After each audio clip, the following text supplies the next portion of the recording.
नमस्कार मित्रों। आप लोगों का कृष्णा दुबे मैथ्स एजुकेटर के इस यूट्यूब चैनल पे बहुत बहुत स्वागत है। तो आज हमारा concept plus P Y Q series का लेक्चर थर्ड है, ठीक है। और इस सीरीज में हम लोग कंसेप्ट के साथ साथ प्रीवियस ईयर के क्वेश्चन को भी देखते हैं। तो अभी हम लोगों ने कैलकुलस वाले टॉपिक में, जो कि ग्रेजुएशन वाला होता है कैलकुलस में पॉइंट, जहां पर भी हम लोग पार्शियल डिफरेंशिएशन करते हैं, ठीक है। और इसके बाद असिम्प्टोट्स, फिर इन्वेलोप और इवल्यूट्स के बारे में देखेंगे। फिर अपन लोग रेडियस ऑफ कर्वेचर देखेंगे, और इसके बाद डबल इंटीग्रल कैसे निकाला जाता है, बीटा गामा फंक्शन क्या होगा, ठीक है। और इसके बाद हम लोग देखेंगे आपका partial differential equation, ordinary differential equation, first order first degree का तो इन जनरल आप लोग किए ही होंगे, ठीक है। अब हम लोग जब भी स्टार्ट करेंगे हम डिफरेंशियल इक्वेशन, तो फर्स्ट ऑर्डर फर्स्ट डिग्री मतलब शुरुआत से लेके चलेंगे। और इसके बाद partial differential equation, ordinary differential equation, first order higher degree का, ये सारा कुछ हम लोग देखते हुए चलेंगे, ठीक है। और इसी के साथ ही आपको वेक्टर इंटीग्रेशन के भी topics, green theorem, Stokes theorem, इसके भी कंसेप्ट को करा दिया जाएगा, ठीक है। तो जो भी ग्रेजुएशन के टॉपिक होंगे, अभी ये सीरीज इस वे में चल रही है।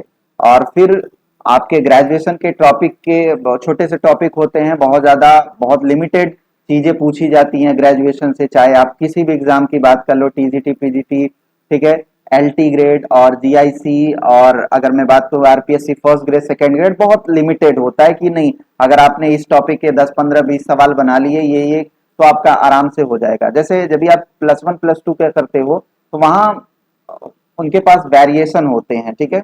बट यहाँ पर क्या है, रिसोर्सेज बड़े लिमिटेड हैं। अगर आप बात करें यूपी के लिए, तो कुछ लिमिटेड बुक्स होती हैं, उसी से ही क्वेश्चन बनाए जाते हैं। आरपीएससी के लिए आप सभी लोग जानते हो, ठीक है, नौकार पब्लिकेशन की बुक्स आती हैं, ठीक है। लगभग अगर आपने जो भी बीएससी में वहां चलते हैं, तो आप उसको आराम से कर ले जाओ तो आराम से आपका बन जाएगा, ठीक है। तो इसलिए बहुत जल्दी ये समाप्त हो जाएगा आपका ग्रेजुएशन। फिर हम लोग प्लस वन प्लस टू पे आएंगे, सिमिलर वे में कंसेप्ट प्लस पीवाई क्यू, ठीक है। तो अभी जिन एग्जामिनेशन की आप प्रिपरेशन कर रहे हो, अपने सिलेबस से मैच कर लो, ठीक है, कि कहाँ कहाँ आता है। जैसे यूपी पीजीटी में इस टॉपिक को पूछा जाता है, RPSC first grade second grade में पूछा जाता है, जीआईसी लेक्चरर में पूछा जाता है, ठीक है। और अगर आप बात करो जैसे टीजीटी में स्पेशली इसका मेंशन नहीं है, लेकिन हाइपरबोला के साथ ऐड करके आपसे ये पूछा जा सकता है। इसलिए ये सारे टॉपिक्स सारे एग्जाम के लिए महत्वपूर्ण है, चाहे टीजीटी हो गया चाहे पीजीटी, ठीक है। आपने क्वेश्चन भी देखा होगा, दो तीन तो क्वेश्चन हाइपरबोला से रिलेटेड हैं, ठीक है। तो ये हाइपरबोला में ऐड करके, चूंकि आपने कोनिक सेक्शन पढ़ना होता है, तो वहां पर ये टॉपिक पूछ सकता है, इसलिए सबके लिए ये बहुत इंपॉर्टेंट हो जाता है, ठीक। और इससे पहले इस concept plus P Y Q series के 2 लेक्चर हो चुके हैं, जिसमें मैंने पार्शियल डिफरेंशिएशन कराया हुआ है। आप जाके उसके वीडियोस को देख लोगे तो आपको सारे पार्शियल डिफरेंशियल के पी वाई क्यू जितने भी पूछे गए हैं प्रीवियस ईयर में, वो सारे मैंने करा दिया हुआ है, ठीक है। तो स्टार्ट किया जाए सेशन को। सबसे पहले आप चैनल को सब्सक्राइब कर लो और शेयर कर दिया करो सभी लोग, ठीक है। आ, अगर आप हमारे पेड कोर्स से जुड़ना चाहते हो, तो आप सिंपली ये हमारे पास हमारे यहाँ पेड कोर्सेज चलते हैं, UP PGT, UP TGT, LT grade का, एलटी प्लस टीजीटी का, DT plus B TGT, KVS, NVS, RPSC second grade, first grade का तो अभी एग्जामिनेशन है ना। और जितने भी और अदर टीचिंग के एग्जामिनेशन होते हैं मैथमेटिक्स के रिगार्डिंग, उन सारे वो सारे कोर्सेज अवेलेबल हैं। अगर कोर्सेज कोई अवेलेबल नहीं है, तो भी आप अगर ये मास्टर कोर्स ले देते हो, तो इसमें सारे कोर्स इन्वॉल्व होते हैं, ठीक है। मास्टर कोर्स में सारे कोर्स की अलग अलग सेगमेंट में बांट के रखा गया है, कि जिनको इसके साथ दूसरी प्रिपरेशन करनी है, सबको उनके सिलेबस के हिसाब से रखा गया है, ठीक है। आपको करना क्या होगा, हमारा ऐप डाउनलोड करना होगा, Krishna Dubey education. Google play store से जाकर आप डाउनलोड कर सकते हो। डाउनलोड करने के बाद आपको स्टोर सेक्शन में जाना होगा, और स्टोर सेक्शन में जाने के बाद आप ये कोर्सेज सर्च कर सकते हो, और अपने सुविधा के अनुसार फी पे करके आप अपनी क्लास को कंटिन्यू कर सकते हैं, ठीक है। फी पे करने के लिए दो सुविधाएं हैं, या तो आप एक साथ पेमेंट कर दो, या आप इंस्टॉलमेंट में, 2 इंस्टॉलमेंट में पे कर सकते हो, मतलब एक हाफ हाफ अमाउंट में डिवाइड हो जाएगा, एक इंस्टॉलमेंट अभी पे करो, नेक्स्ट इंस्टॉलमेंट आप 2 महीने बाद पे कर सकते हो, ठीक है। अगर आप मैं बात करूं टेस्ट सीरीज की, तो हमारे यहाँ टेस्ट सीरीज ईजीटी पीजीटी की अलग अलग, और एक मास्टर टेस्ट सीरीज है जिसमें कि सारे एग्जामिनेशन को कवर किया गया है। और उस टेस्ट सीरीज में आपको क्या क्या मिलेगा, तो 20 माइनर टेस्ट मिलेंगे, कंप्लीट सिलेबस से रहेगा, 50 क्वेश्चन का, और 10 मेजर टेस्ट होगा। जैसे अगर आप पीजीटी का लेते हो तो उसमें 125 क्वेश्चन, पीजीटी में भी 125 क्वेश्चन, और अगर आपने मास्टर लिया तो जैसे ही एनवीएस के एग्जामिनेशन का नोटिफिकेशन आएगा, डेट्स आएंगी, तो उसी के साथ आपको ये जो 10 मेजर टेस्ट, चूंकि ये तो सब में कॉमन रहेंगे माइनर टेस्ट, ये जो 10 मेजर टेस्ट होंगे इसमें ही आपके क्वेश्चन को आपके सिलेबस के हिसाब से, चूंकि ये फुल लेंथ टेस्ट है 10, ठीक है, लेकिन है दोनों कंप्लीट सिलेबस से, ये फुल लेंथ टेस्ट होगा। साथ ही साथ आपको 100 प्लस चैप्टर वाइज टेस्ट भी प्रोवाइड कराए जाते हैं, कोई भी आप टेस्ट सीरीज ज्वाइन करते हो, ठीक है।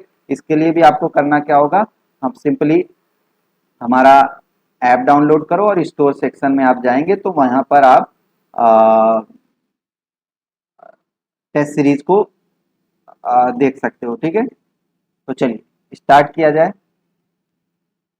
क्या होता है असिम्प्टोट्स, तो कुछ चीजों को मैंने यहाँ पहले से ही लिख रखा हुआ है ताकि आपके समय को बचाया जा सके, और टू द पॉइंट जो हमारे काम का है बस वहीं से स्टार्ट किया जा सके। तो असिम्प्टोट्स क्या है, नाम से ही स्पष्ट है सर, अनंत स्पर्शी, मतलब एक ऐसी टेंजेंट लाइन होगी जो कि कर्व को कहां पर जाके स्पर्श करेगी, इन्फिनिटी पे। बस इसका यही मतलब है कि एक ऐसी टेंजेंट लाइन होगी उस कर्व के रिगार्डिंग जो उस कर्व को कहां पर जाके टच करेगी, इन्फिनिटी पे, अनंत पे जाके टच करेगी। तो वही लिखा हुआ है, an asymptotes is a tangent with its point of contact at infinity, मतलब जो पॉइंट ऑफ कांटेक्ट होगा वो इन्फिनिटी पे होगा, मतलब टेंजेंट का जो पॉइंट ऑफ कांटेक्ट होगा वो इन्फिनिटी होगा। तो ये जो टेंजेंट आपने खींचा या ये जो स्ट्रेट लाइन आपने बनाया, इसी को हम लोग क्या बोलते हैं, असिम्प्टोट्स बोलते हैं। दूसरी डेफिनेशन भी यहाँ दी गई है कि a straight line at a finite distance from the origin, just a minute, थोड़ा सा देख लूं सब कुछ सही चल रहा है, okay. A straight line at a finite distance from the origin to which a tangent to a curve tends as the distance from the origin of the point of contact tend to infinity is called an asymptotes of the curve। वही चीज को हिंदी में लिखा हुआ है, जो यहाँ लिखी हुई है बातें वही को अलग अलग तरीके से अलग अलग बुक्स में ये चीजें लिखी गई हैं। तो हिंदी में इसे कह सकते हो कि कोई एक कर्व है तो उसका जो असिम्प्टोट्स होगा वो क्या होता है, मूल बिंदु से एक फाइनाइट डिस्टेंस पर स्थित एक ऐसी रेखा होती है जो कि जो ये कर्व दिया गया इसको कहां पर जाके टच करेगी, इन्फिनिटी पे। कुल मिला के एक पॉइंट आप दिमाग में रखो, असिम्प्टोट्स क्या होता है, एक ऐसी टेंजेंट लाइन जो कि कर्व को इन्फिनिटी पे जाके टच करे, बस, ठीक है। अब असिम्प्टोट्स की जब बात आती है तो दो तरीके के असिम्प्टोट्स हमको देखने को मिलेंगे, एक होता है रेक्टेंगुलर असिम्प्टोट्स और एक होता है हमारा ऑब्लिक असिम्प्टोट्स। रेक्टेंगुलर असिम्प्टोट्स का मतलब ये होता है कि एक ऐसा असिम्प्टोट्स जो कि हमारी जो एक्स एक्सिस और वाई एक्सिस होती हैं इनके अगर पैरेलल होते हैं तो ऐसे असिम्प्टोट्स को हम बोलते हैं रेक्टेंगुलर असिम्प्टोट्स। तो वही लिखा हुआ है, if an asymptote to any curve is either parallel to x axis or parallel to y axis then it is called rectangular asymptote, ठीक है। अच्छा, इसके नोट्स अगर आपको लेना है, इसकी पीडीएफ्स लेनी है तो इसके लिए आप हमारा टेलीग्राम चैनल ज्वाइन कर सकते हो। उसके लिए भी क्या करना होगा, आप इस वीडियो के डिस्क्रिप्शन बॉक्स में टेलीग्राम चैनल की लिंक दी गई है, वहां से कर सकते हो। अगर वहां पे आपको समस्या आती है तो आप सिंपली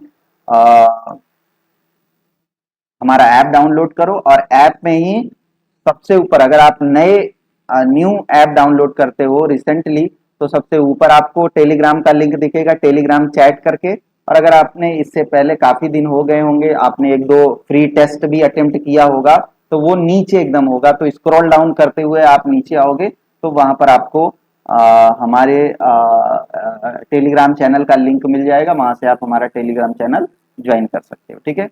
तो वही चीज कह रहा है कि अगर जो एक्स एक्सिस के पैरेलल होता है उसको बोलते हैं हॉरिजॉन्टल असिम्प्टोट्स, और जो वाई एक्सिस के पैरेलल होता है उसको बोलते हैं वर्टिकल असिम्प्टोट्स। ये देखो, ये है, ये हमारा कर्व है 1/x, y is equal to 1/x, ठीक है। तो ये देखो, ये अब आप सोचो, अगर मैं इस लाइन को ऐसे इन्फिनिटी तक बढ़ाऊं तो ये ये कभी इसको टच करेगी नहीं, इसीलिए बोला जाता है इन्फिनिटी पे ये जाके टच करेगी, ठीक है।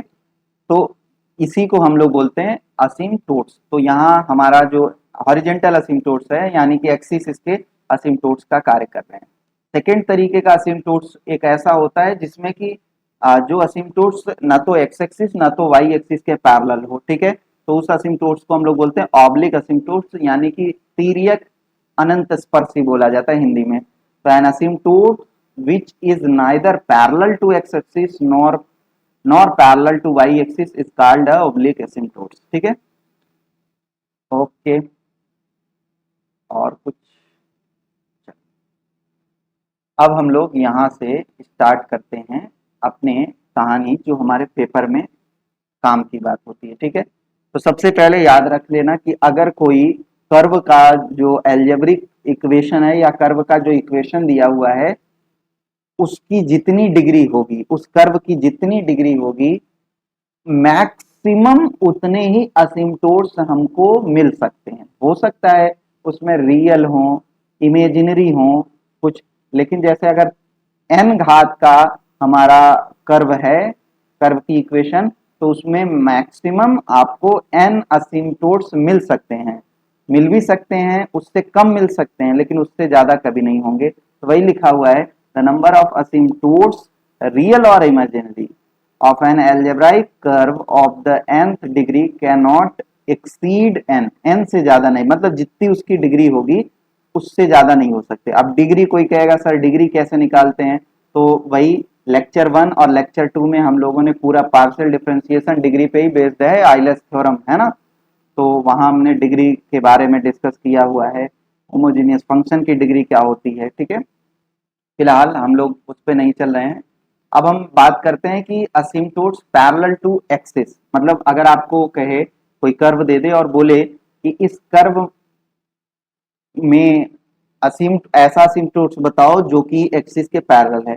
अब ऐसा भी हो सकता है कि उस कर्व के जो असिम्प्टोट्स मिले, या तो मिले ना, और मिले तो ये जरूरी नहीं है कि उसमें पैरेलल हो।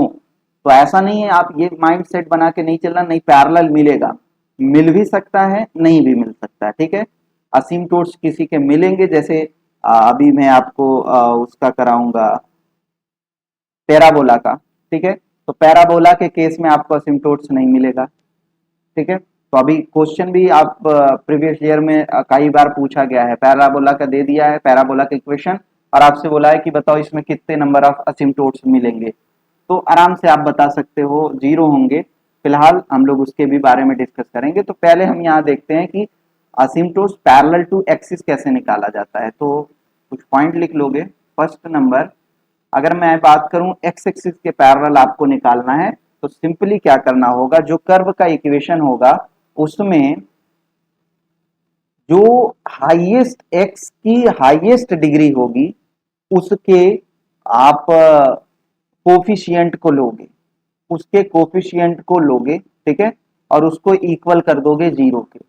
और 0 के इक्वल करने के बाद जो भी उसकी वैल्यू मिलेगी, ठीक है, जो भी वैल्यू आएगी, आप मतलब या 0 उसके 0 के बराबर किया तो वही तुम्हारा क्या हो जाएगा, असिम्प्टोट्स हो जाएगा, किसके, पैरेलल टू एक्स एक्सिस के, ठीक है। लेकिन ऐसा जरूरी नहीं है कि वहां पर जो x का कोफिशिएंट हो, हाईएस्ट पावर x की जो हो उसका कोफिशिएंट हो, वो कांस्टेंट नहीं होना चाहिए, मतलब वो वेरिएबल होना चाहिए।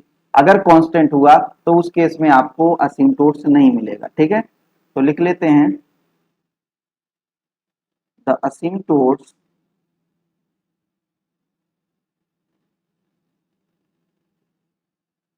Parallel to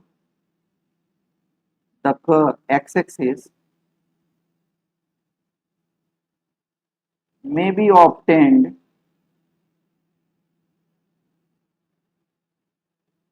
by equating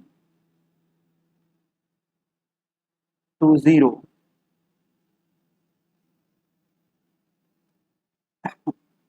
the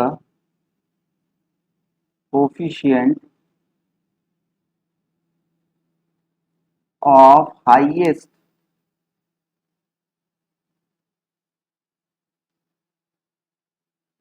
degree term. ठीक है, यही चीज बताया आपको कि हाईएस्ट डिग्री टर्म को आपको जीरो के को एक्स की जो हाईएस्ट डिग्री का टर्म होगा, कोफिशिएंट होगा, उसकी पावर को उसके कोफिशिएंट को तुम जीरो के बराबर कर दोगे, लेकिन प्रोवाइडेड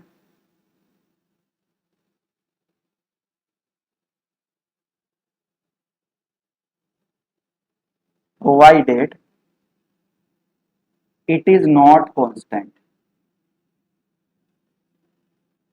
मतलब ये कांस्टेंट नहीं होना चाहिए, कांस्टेंट होगा फिर वहां एक्स एक्सिस के पैरेलल तुमको कोई भी असिम्प्टोट्स नहीं मिलेगा। ठीक है, सिमिलर केस में जब हम लोग वाई एक्सिस के पैरेलल असिम्प्टोट्स ढूंढने जाते हैं तो उस केस में हम लोग वाई की मैक्सिमम पावर को सेम केस के साथ देखते हैं,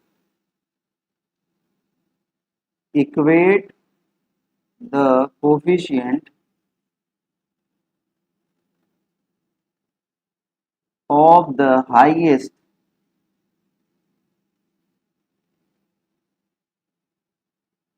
power of y to 0। वापस से provided it is not a constant. ठीक है, कांस्टेंट नहीं होना चाहिए। जैसे एक एग्जांपल लेते हैं,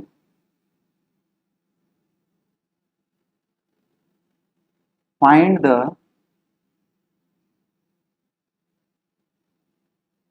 asymptotes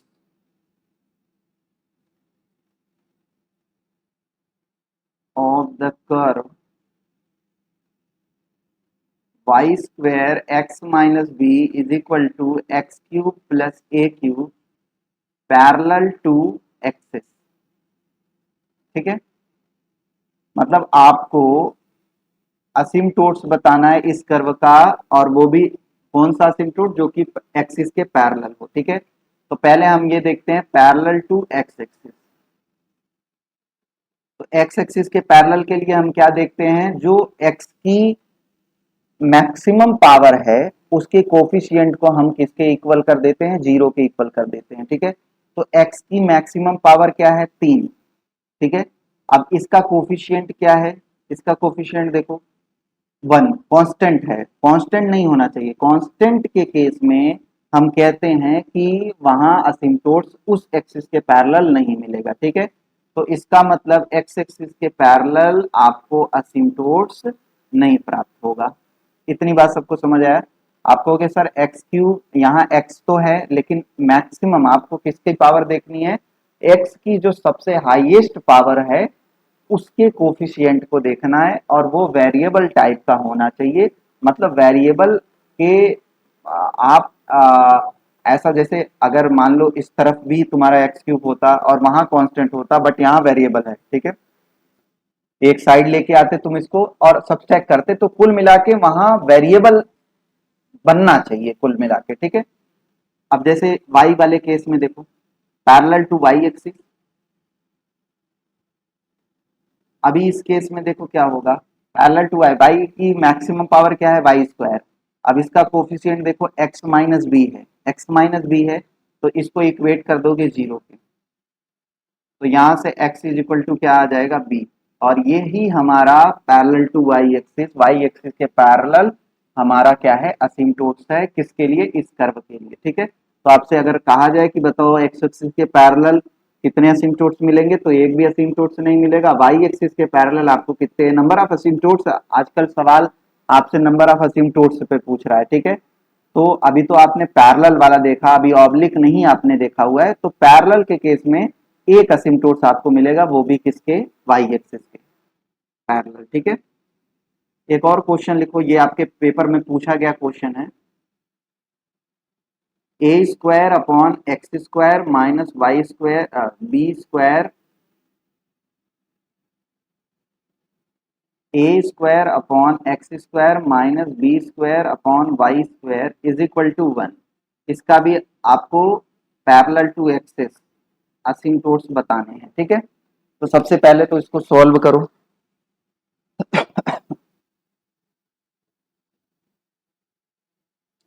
तो क्या हो जाएगा, क्रॉस मल्टीप्लाई करेंगे, a square y square minus b square x square और एक्स स्क्वायर वाई स्क्वायर मतलब minus x square y square is equal to 0, ठीक है। अब नेक्स्ट केस क्या होता है, अगला काम हम ये देखते हैं पैरेलल टू एक्सिस। अभी हम लोग पैरेलल टू एक्सिस देख रहे हैं, parallel to axis. Parallel to x axis के केस में हम क्या करते हैं सर, हम देखते हैं एक्स की मैक्सिमम पावर, उसके कोफिशिएंट को 0 के इक्वल करते हैं। तो यहाँ देखो एक्स, अगर इन दोनों को साथ में देखो तो एक्स स्क्वायर कॉमन हो जाए, ठीक है। तो यहाँ आ जाएगा minus b square minus y square, ठीक है। तो इसको तुम 0 के इक्वल करोगे तो यानी कि, या माइनस एक साथ बाहर भी ले सकते हो, अगर यहाँ से भी करते हो तो minus b square minus y square is equal to 0, या y square is equal to b square minus of b square, y is equal to plus minus iota b. तो ये क्या मिल गया, इमेजिनरी मिल गया। ये कैसा मिल गया सर, इमेजिनरी। और आपको असिम्प्टोट्स रियल चाहिए, ठीक है। इमेजिनरी असिम्प्टोट्स आपको आ, नहीं लिया जाता है। इमेजिनरी असिम्प्टोट्स, जब भी आपको असिम्प्टोट्स आएगा तो आपको कंसीडर कौन सा करना होगा, रियल असिम्प्टोट्स। तो इसलिए इसमें कोई भी रियल असिम्प्टोट्स यहाँ पॉसिबल नहीं है, इसमें पैरेलल टू एक्स एक्सिस। तो आप लिख सकते हो, तो no, not any real asymptotes parallel to x axis, ठीक है। एक्स एक्सिस के पैरेलल कोई भी आपको रियल असिम्प्टोट्स नहीं मिलेगा, इमेजिनरी असिम्प्टोट्स दो मिलेंगे, ठीक है। अच्छा, कभी कभी सवाल में आपसे ऐसा भी कह सकता है पैरेलल टू वाई एक्सिस कि बताओ नंबर ऑफ असिम्प्टोट्स क्या होगा। तो इन जनरल आप रियल असिम्प्टोट्स को ही कंसीडर करोगे, ठीक है, रियल असिम्प्टोट्स को ही कंसीडर करोगे। पैरेलल टू वाई एक्सिस देखते हैं। तो पैरेलल टू वाई एक्सिस के केस में वाई के कोफिशिएंट को, वाई के मैक्सिमम पावर वाले कोफिशिएंट को 0 करोगे तो ये है Y square a square minus x square. भाई जब भी आप इसको लिखोगे, ये दोनों हैं तो यहाँ लिखोगे Y square a square minus x square. तो कुल मिला के इसका कोफिशिएंट क्या होगा वाई स्क्वायर का, a square minus x square. तो यहां से निकल गया a x square is equal to a square, यानी कि x is equal to plus minus a. तो प्लस माइनस ए हो गया, यानी कि इसके दो रियल असिम्प्टोट्स मिलेंगे, वो भी कहां पर, parallel to y axis. Two real asymptotes parallel to y axis, ठीक है। तभी हम लोगों ने एक्सिस के पैरेलल देखा हुआ है कि इस तरीके से हम लोग निकालेंगे। अब हम यही केस में हम देखेंगे कि मान लो अपने को ऑब्लिक असिम्प्टोट्स हो जाए, मतलब कि पैरेलल टू एक्सिस ना पूछ के आपसे उसके अलावा पूछ ले, तो आप कैसे निकालोगे, ठीक है। प्रोसेस क्या है, एग्जाम पॉइंट ऑफ व्यू से चलेंगे। एकेडमिक में हम लोग दो तीन मेथड करते हैं, वो सारे मेथड नहीं, आपको एग्जाम पॉइंट ऑफ व्यू से शॉर्टकट्स क्या होंगे आपको उन्हीं को बताया जाएगा, ठीक है। तो चलिए देखते हैं हम लोग ऑब्लिक असिम्प्टोट्स को कैसे फाइंड आउट करना किया जाता है, ठीक है। How to find oblique असिम्प्टोट्स।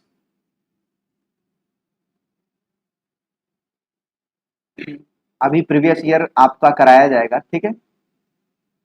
पहले बेसिक कंसेप्ट कर लेते हैं, फिर इसके बाद हम लोग प्रीवियस ईयर के पे चलेंगे, ठीक है। तो ऑब्लिक असिम्प्टोट्स के लिए क्या करते हैं, बहुत आसान सा, आपको कुछ प्रोसेस फॉलो करने पड़ेंगे और इजीली कर ले जाओगे आप, ठीक है। तो सबसे पहले आपको क्या करना होगा, प्रोसेस में सबसे पहला नंबर एक काम क्या करना होगा, आपका जो हाईएस्ट उस कर्व के इक्वेशन में जो हाईएस्ट डिग्री का टर्म होगा, उस कर्व में हाईएस्ट डिग्री का जो टर्म होगा, उस टर्म में आप x की जगह पे 1 रखोगे एंड y की जगह पे m रखोगे। मीन्स टू से find pi N M.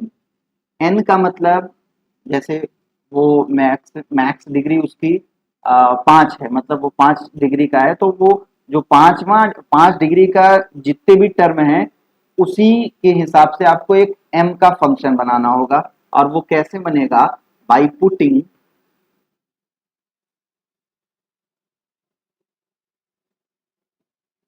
Just a minute,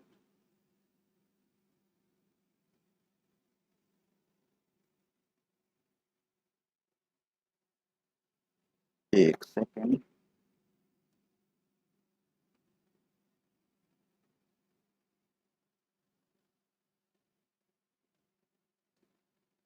by putting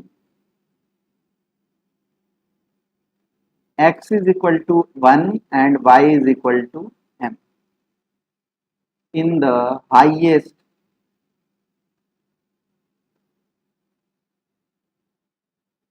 degree term of the curve। ठीक है, तो जो कर्व का हाईएस्ट डिग्री का टर्म है, उस टर्म में x की जगह पे आपको 1 रखना है और y की जगह पे क्या रख देना है? m रख देना है। ठीक है, और उसको किससे रिप्रेजेंट आप करोगे? Phi m, phi n m. ठीक है, एन रिप्रेजेंट करेगा कि जिस जितने ऑर्डर का वो रहे, मैक्सिमम जो उसका हाईएस्ट डिग्री रहे उसको रिप्रेजेंट करेगा।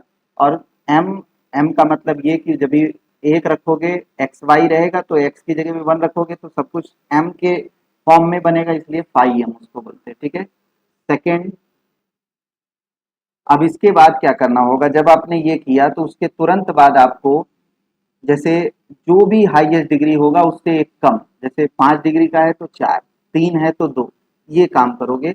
और सेम वही केस एक्स, जैसे n-1, n हाईएस्ट डिग्री है तो उससे एक कम n-1 वाली डिग्री जो है, अब उसके सारे टर्म में x की जगह पे 1 और y की जगह पे m रख के फाई n-1 m निकालोगे। ठीक है, find phi n-1 m by putting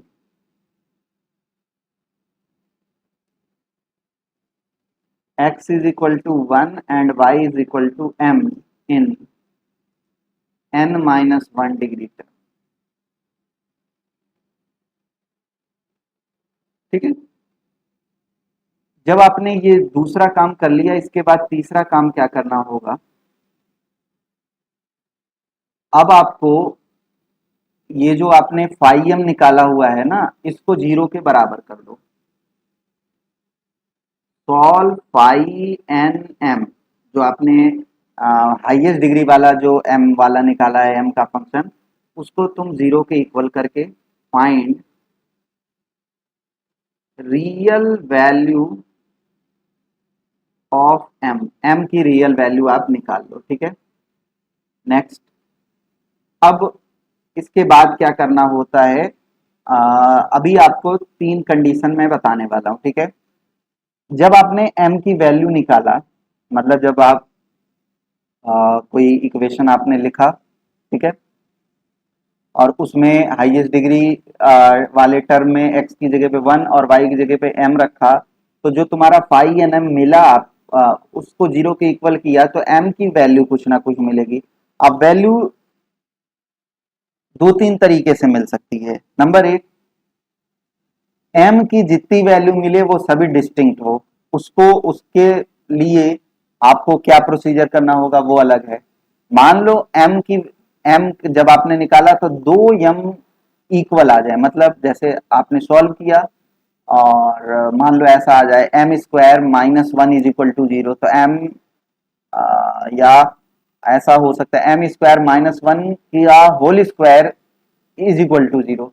तभी इस केस में 1 - 1 1 - 1 चार रिजल्ट मिलेंगे, तो दो 1 1 सेम आ गया, -1 - 1 वो सेम आ गया। तो अभी ऐसे केस में करते क्या है हम लोग, अगर m की दो वैल्यूज सेम हो जाएं, ठीक है, तो उस केस में हम लोग दूसरा प्रोसेस फॉलो करते हैं। और मान लो तीन सेम हो जाए तो एक और थर्ड मेथड होगा वो फॉलो करेंगे, ठीक है, तीसरा तरीका।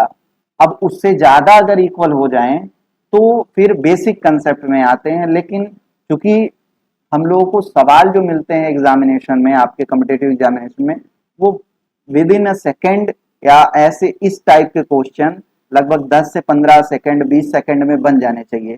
तो इसलिए वो बहुत डेप्थ में जाके, जैसे आपने ग्रेजुएशन में कर रखा होगा कि लंबे लंबे आपको सॉल्व करने होते हैं ना, तो उस तरीके से नहीं करना होगा, ठीक है। तो मैक्स टू मैक्स 3 तक आपसे करा जाएगा, और उससे ज्यादा पूछेगा तो आगे एक सेशन और भी लेंगे इस पे, और वहां कुछ शॉर्टकट्स होंगे, उसको देख के आप डायरेक्ट बता सकते हो, ठीक है। तो फिलहाल इसके बाद क्या करना होता है वो देख लो। तो जब ही आपने ये m की वैल्यू निकाला, उसके बाद तीन केसेस बनेंगे। If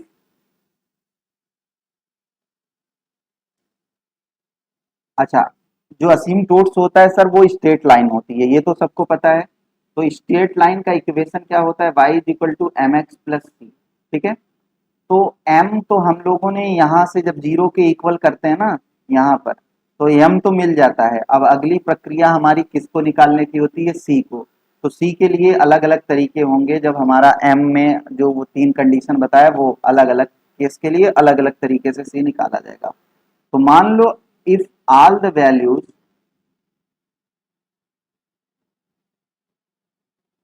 of m are distinct, then अगर मान लो m की m जब आपने निकाला इक्वल टू जीरो करके, और सारी वैल्यूज क्या हैं, जीरो अलग अलग हैं, डिस्टिंक्ट हैं, तो इस केस में जो फॉर्मूला दिया जाएगा वो दिया जाता है c phi dash n m plus phi n minus one m is equal to. ये फाई डैश का मतलब आपको जो ये जो शुरू में आपने फाई एम निकाला होगा उसको आपको एम के रिस्पेक्ट में पार्शियल एम के रिस्पेक्ट में आपको डिफरेंशिएट कर देना होगा। फाई एन माइनस वन क्या क्या होता है, ये जो सेकंड से आपने निकाला हुआ है फाई, मतलब एक हाईएस्ट से एक कम डिग्री वाला जो आप करके निकालते हो, एक्स की जगह वन, वाई की जगह पे एम रख के, वो वाला है, ठीक है। अब इसी को याद करने के उद्देश्य से आसान तरीका होता है c is equal to minus of phi n minus one m upon, इसको इधर लेके आ जाओगे है ना, phi n minus one m upon phi dash n m. मतलब आपको करना क्या होगा c के लिए, और जैसे ही c निकला m तो पता ही है, उस m के लिए c भी मालूम हो गया, तो y is equal to m x plus c करके हम लोग असिम्प्टोट्स उस m और c के लिए निकाल लेंगे, ठीक है। तो phi n minus one minus of phi n minus one m, मतलब जो एक कम वाला आपने निकाला, divided by phi dash n m, ठीक है। अब ये मैंने ये वाला क्यों लिखा, उसको ध्यान से समझना। इसका रीजन है, जब आप दूसरा तीसरा बनाओगे तो याद करने के उद्देश्य से ये चीजें लिखा मैंने, अदरवाइज यही फॉर्मूला जो यहाँ लिखा है इसी से मेरा काम चल जाता। लेकिन जब दो इक्वल हो जाएंगे, तीन इक्वल हो जाएंगे, ऐसे केस में याद करने में थोड़ी सी कठिनाई होगी, इसलिए इसको भी साथ में लिख लिया। तो एक पैटर्न बना रहे हैं, ठीक है। देखो सी, जब हमारा कोई भी रूट या एम का जो वैल्यूज आएंगी वो सारी डिस्टिंक्ट होंगी, तो ऐसे केस में सी फाइव डैश एन एम ये बन जाएगा। अब सेकंड बी, मान लो दो रूट्स इक्वल आ गई, if two of the values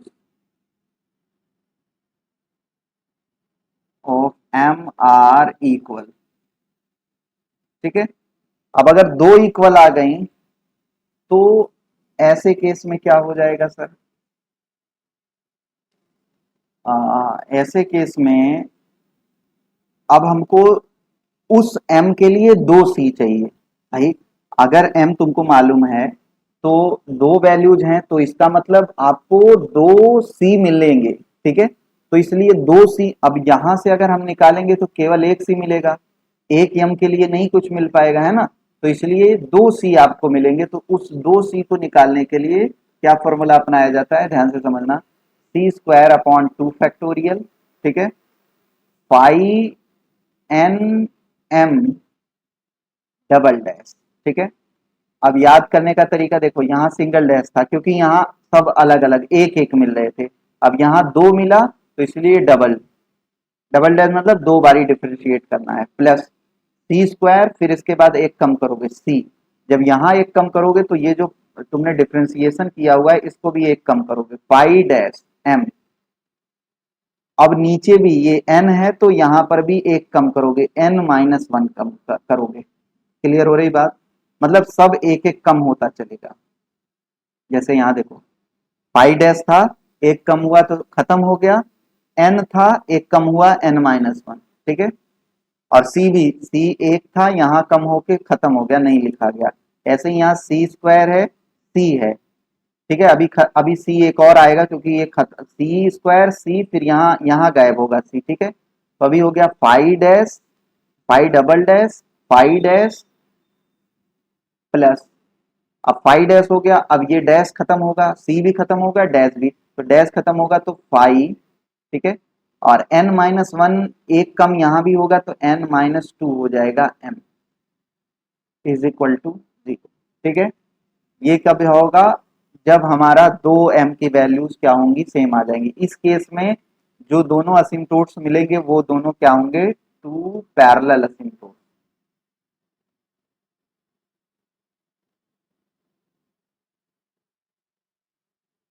ठीक है। अब अगर हम बात करें तीसरा, मान लो तीन पैरेलल असिम्प्टोट्स हो जाएं तो अभी लिखेंगे नहीं, पहले फॉर्मूला ही बनाओ, देखो कैसे बनाओगे। तीन हो गए, तीन मतलब m की तीन वैल्यू सेम आ गई, तो क्या हो जाएगा, सी क्यूब अपॉन क्या हो जाएगा, 3 फैक्टोरियल, ठीक है। चलो सी वाला पहले कर लेते, फिर यहाँ क्या हो जाएगा, सी स्क्वायर अपॉन 2 फैक्टोरियल, फिर यहाँ सी हो जाएगा, फिर यहाँ सी नहीं रहेगा।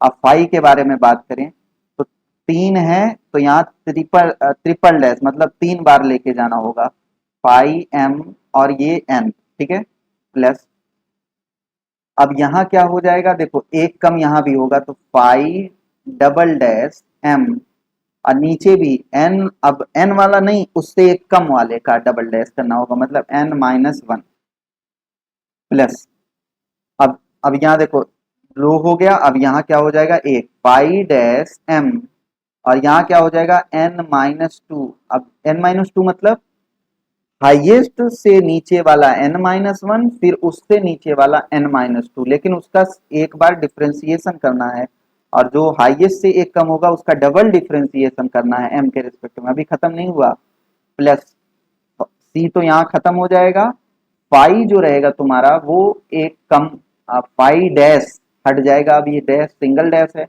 पाई एम, लेकिन यहाँ क्या आएगा सर, n-3, और इसको क्या कर लोगे, जीरो के बराबर। तो यहाँ से आपको दिख रहा होगा सी क्यूब है, यानी कि सी की कितनी वैल्यू आएगी, तीन, तो तीन वैल्यू आएगी, इसका मतलब एम, एक एम के लिए तीन सी की वैल्यू मिलेगी, तो तीन पैरेलल असिम्प्टोट्स मिलेंगे। और यहाँ पर जैसे सी स्क्वायर था तो इसका मतलब दो सी तुमको मिलेंगे, इसलिए दो पैरेलल असिम्प्टोट, ठीक है। तो ये किसके लिए फॉर्मूला है, लिख लेते हैं, if three of the values of m are equal, ठीक है, उसके लिए ये फॉर्मूला अप्लाई करोगे आप। ओके, चलो कुछ क्वेश्चन कर लेते हैं।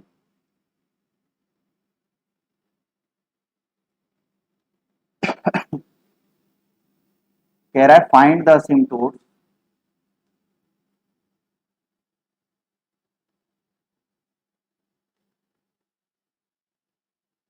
ऑफ द कर्व,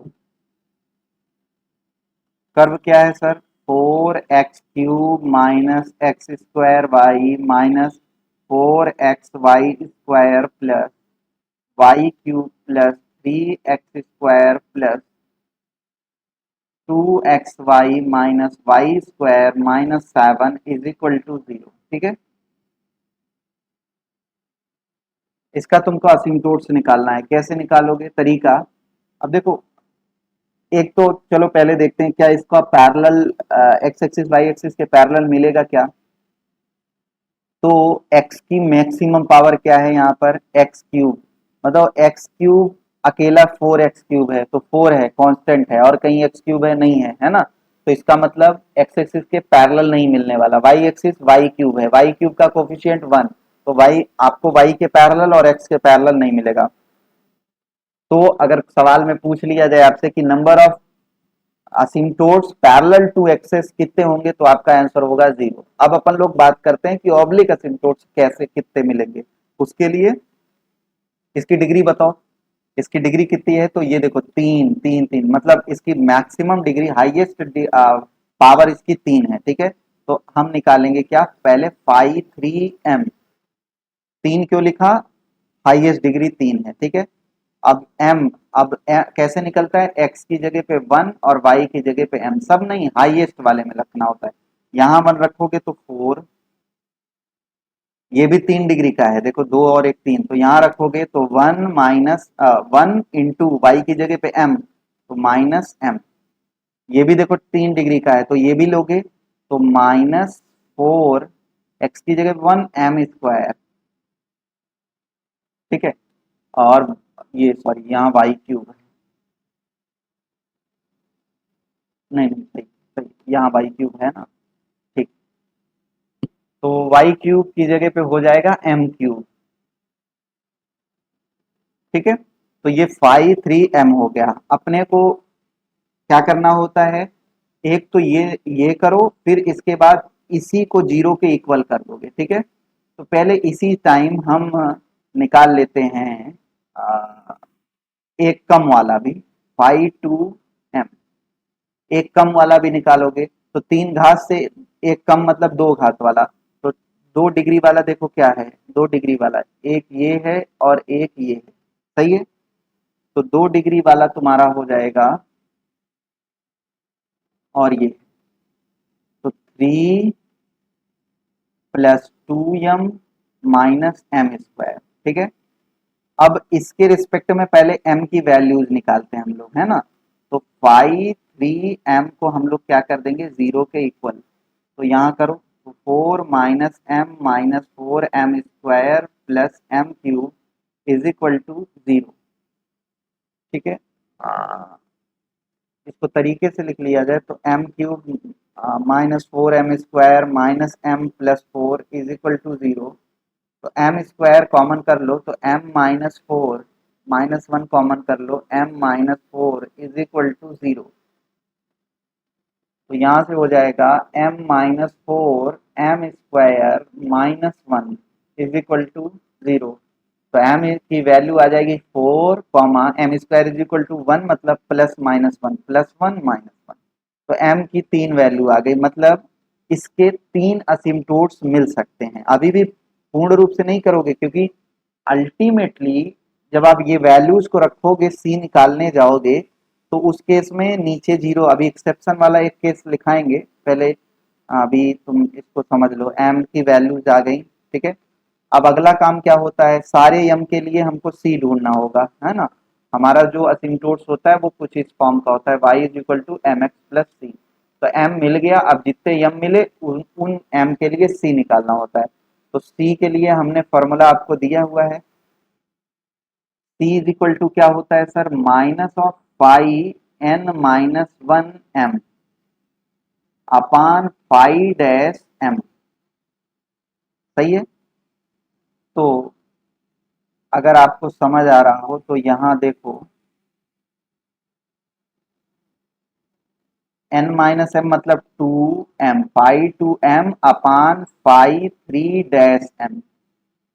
तो π2m ये है, -3 plus 2m minus m² divided by, अभी इसका डिफ्रेंशिएशन करना है इसका, तो इसका डिफ्रेंशिएशन क्या हो जाएगा? 5 3m क्या हो जाएगा, ये तो जीरो, ये हो जाएगा -1 -8m और +3m²।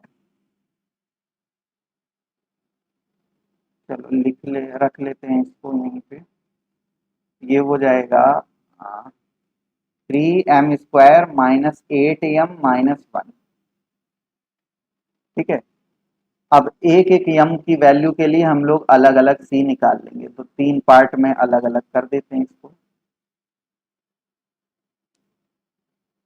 For m is equal to 4, m के लिए 4 रखो यहाँ पर, -3 + 8 - 16 अपॉन 16 3 जा 48, 48 -32 -1। तो अल्टीमेटली सी की वैल्यू आ जाएगी, ये देखो 11, 11 -16 -5 +5 अपॉन 16 -1 15, 1/3। तो 1/3 आया। तो अब इस सी और इस यम के लिए असिम्प्टोट्स आएगा क्या, y is equal to mx 4x + c half और 1/3। चाहे तो 3 का इसमें मल्टीप्लाई कर लो, ये हो जाएगा 3y is equal to 12x + 1। अब जैसा ऑप्शन रहे उस हिसाब से सजा लोगे इसको, है ना। ये तो हो गया m इज इक्वल टू 4 के लिए। ऐसे ही for m is equal to 1 के लिए, तो c की वैल्यू क्या आ जाएगी, 1 रखो तो -3 + 2 -1 डिवाइडेड बाई 3 -8 -1। तो 3 2 5 5 -1 4 -4 अपॉन 9 और -6 मतलब 2/3। तो 2/3 हुआ, तो इसके रिस्पेक्ट में क्या असिम्प्टोट्स आएगा, y is equal to x + 2/3। इसी को सॉल्व वॉल्व कर लोगे, है ना। और -1 के लिए c की वैल्यू तो यहाँ रखोगे -1, तो -3 -2 -1 अपॉन 3 + 8 -1 12, सॉरी 11 -1 10। तो 10 और ये हो जाएगा 3 3 0। तो यहाँ तो जीरो आ गया, तो जीरो आ गया तो y is equal to mx + c। तो y is equal to -x + 0 मतलब y + x is equal to. अब मैंने एक एक्सेप्शन का केस क्या लिखवाया कि कभी कभी जब तुम m की वैल्यू रखोगे यहाँ पर, ठीक है, जो ये डिनोमिनेटर है वो जीरो आ जाएगा। कभी कभी m की वैल्यू रखने पर आपका डिनोमिनेटर क्या हो जाएगा, जीरो। तो जीरो के केस में c क्या मिलने लगेगा, इन्फिनिटी। ठीक है। इस केस में आपको कोई भी असिम्प्टोट्स नहीं मिलेगा, इस केस में कोई भी असिम्प्टोट्स एग्जिस्ट ही नहीं करेगा। ठीक है। जैसे रियल इमेजिनरी की बात वो अलग होती है, वो इमेजिनरी मतलब है तो है ना, इमेजिनरी है। लेकिन इस केस में जब नीचे यहाँ पर जब m की वैल्यू ये पुट कर रहे हो तो नीचे जीरो आ गया, तो ऐसे केस में एग्जिस्ट ही नहीं करता असिम्प्टोट। ठीक है। ये चीज का ध्यान रखना, ये एक्सेप्शन केस है। कहाँ पे, जब पैराबोला लोगे, जैसे y² is equal to x + a, इसका तुम सॉल्व करके देखोगे तो एग्जिस्ट नहीं करेगा।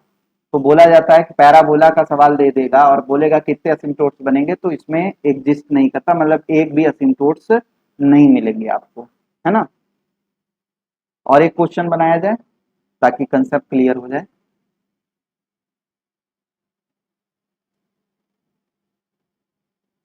क्वेश्चन है sir, x³ + 2x² y xy² -2y³ xy y² is equal to 1। ठीक है। सॉल्व करें तब तो मैं थोड़ा सा पानी पी लूं।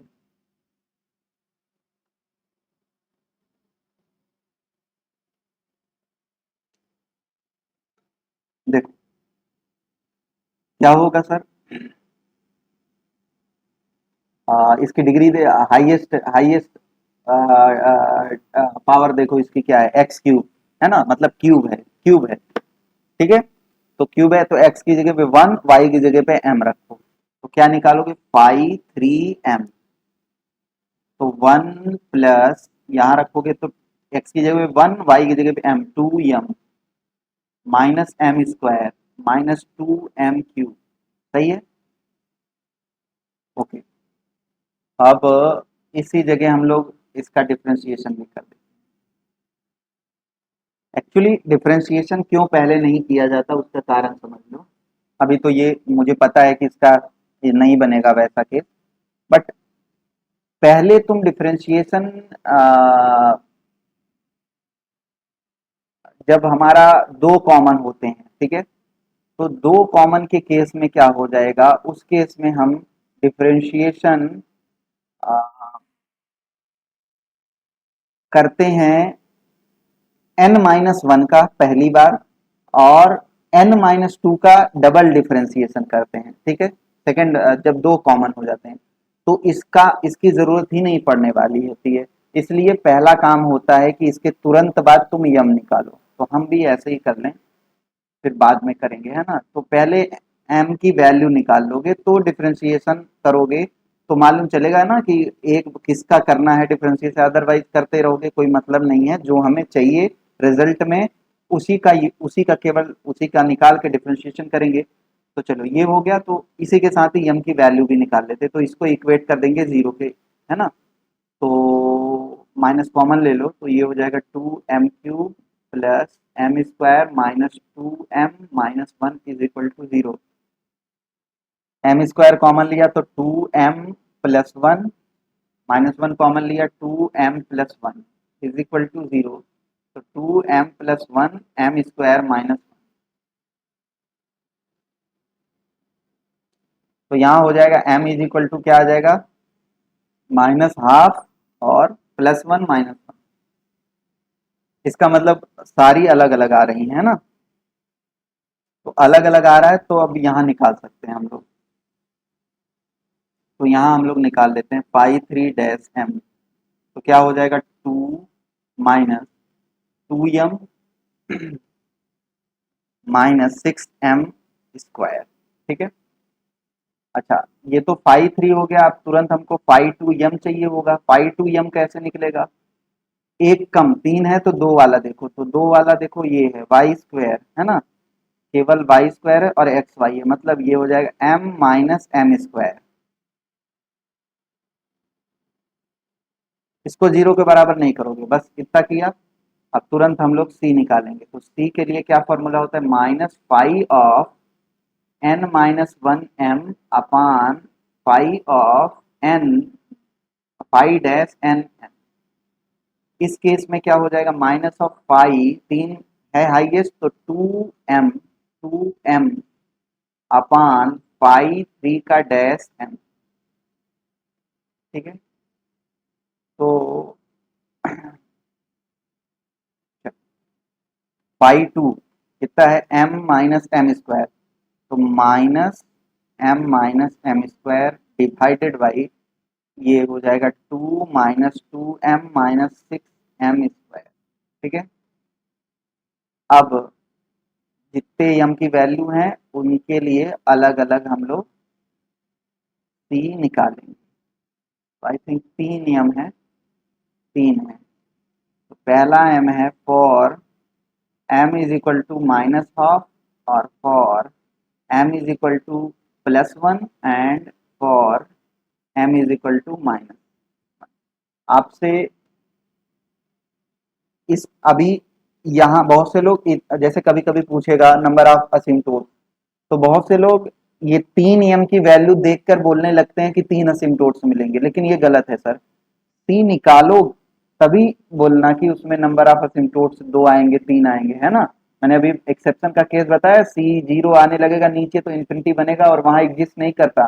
तो यम की तो भले तीन वैल्यू आ जाए लेकिन सी में रखने के बाद हम बता, हाँ अगर यहाँ सी मालूम हो जाए कि नहीं अपना कुछ ना कुछ मिलेगा, तो उस केस में तुम कह सकते हो तीन तुमको असिम्प्टोट्स मिलेंगे। अब चलो यहाँ रखते हैं, तो यहाँ रखेंगे माइनस, माइनस हाफ रखा, minus half minus one upon four upon two minus plus half half से कट गया और प्लस वन -6/4, सही है, 3/2, और ये हो जाएगा 3/4 6 माइनस 3/2, 3 से कैंसिल, 1/2, तो c की वैल्यू आ गई 1/2, तो यहाँ से असिम्प्टोट्स आ जाएगा y is equal to minus m x, y is equal to m x plus सी, तो -12x प्लस हाफ, ठीक है, कैलकुलेशन देख लेना सर। अब यहाँ पर देखो क्या हो जाएगा, -1 ये तो जीरो का केस बन गया, नीचे जीरो नहीं है, नीचे नीचे भी देख लेते हैं, 2 - 2 6, यहाँ नहीं जीरो है, यहाँ कुछ ना कुछ आएगा, ऊपर जीरो हो गया, ऊपर जीरो का मतलब पूरी सी की वैल्यू जीरो, यहाँ तो मान्य होगा ना, नीचे जीरो नहीं है ना, तो इस केस में y इज इक्वल टू क्या बनेगा, x, बस। और m की जगह पे -1 वाला केस लेंगे तो यहाँ हो जाएगा c is equal to -1 plus 2 -6, 2 - 2 - 1, तो y is equal to m x, मतलब -x-1, तो यहाँ कितने असिम्प्टोट्स मिले, रियल असिम्प्टोट्स 3, ठीक है, और 3 इसकी हाईएस्ट डिग्री भी है, मतलब इसकी डिग्री भी 3 है, इसका मतलब इसमें कोई भी एक्सिस के पैरेलल नहीं मिलेगा, वैसे देख के भी मालूम चलता है, ठीक है। एक क्वेश्चन आप लोगों के लिए है, और ये तुम्हारा जब दो कॉमन हो जाते हैं, m की वैल्यू दो सेम आ जाएगी, उसके लिए है, प्रयास करना, कल नेक्स्ट सेशन में हम लोग इसी क्वेश्चन के साथ स्टार्ट करेंगे, ठीक है।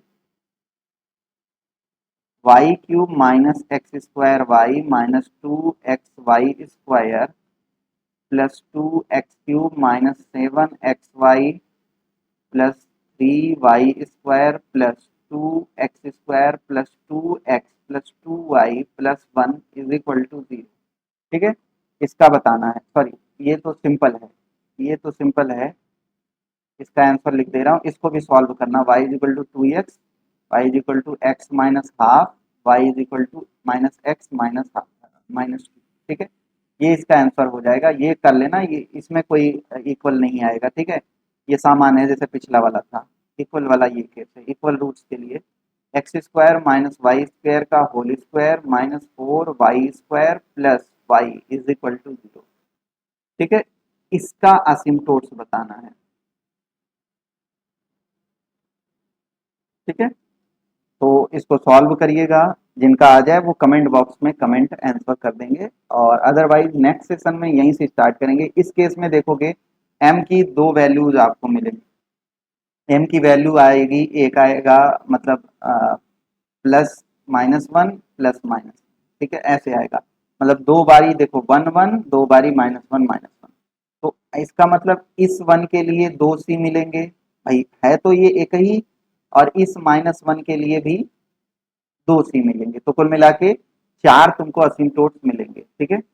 तो पहला काम कैसे इसको सॉल्व करोगे, पहले इसको ओपन कर लेना, पूरा फुल ओपन कर लोगे, स्क्वायर करके a² plus b² plus 2ab, sorry minus है तो a² plus b² minus 2ab, ये करोगे, फिर ओपन करोगे, फिर x की मैक्सिमम मतलब हाईएस्ट पावर, पूरा x की नहीं देखा जाता, पूरे उस का फंक्शन की, या जो तुमको कर्व का इक्वेशन दिया गया है उसकी मैक्सिमम पावर देखी जाती है, हाईएस्ट पावर, ठीक है, और वहां x की जगह पे 1, y की जगह पे m रख के हम लोग फाइव एन एम निकालते हैं, फिर फाइव n-1 उससे एक कम वाले को देखते हैं, ये सब काम आप करोगे, ठीक है। अभी इस केस को एक बार सॉल्व करना है ना, नेक्स्ट सेशन में यहीं से स्टार्ट करेंगे, तो अभी क्वेश्चन भी ढेर सारे हैं, अभी जब ये हो गया तो ये सारे क्वेश्चन तुम आराम से कर सकते हो, ठीक है, बट एक बारी सारे कंसेप्ट हो जाएं तो फिर ये क्वेश्चन हम लोग कर लेंगे। तो आज के सेशन में इतना ही रखते हैं, जुड़ने के लिए बहुत बहुत धन्यवाद, मिलते हैं अगली क्लास में।